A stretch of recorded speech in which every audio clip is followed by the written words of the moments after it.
बड़ी चीज देखलिए प्रकाश भैया, ये भैया जमशेद जी, लेकिन ऐसा कच्चा का माल कबो हम ना देखली।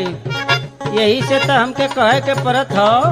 का कहे के पड़त हो? चिड़ई का चढ़ल बाहो जवनिया, आई हो राजा चढ़ल बाहो जवनिया, आरा रारा चढ़ल बाहो जवनिया, देशवा में नाई के हो चल दुनिया।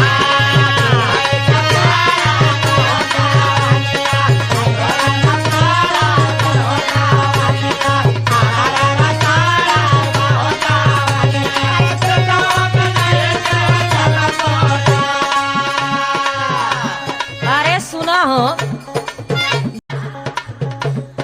काहे मोर निहारे लहो जमनिया, आयो रम निहारे लहो जमनिया, आरा निहारे लहो जमनिया, अपनी रहनिया देखो ना।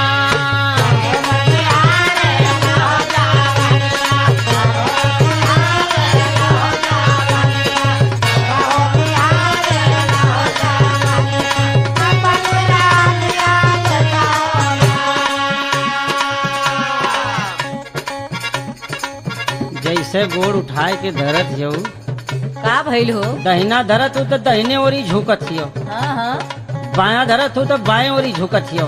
अच्छा, ओए ओए ओए ओए बार का आवाज आइनिया, ओए सक मारिया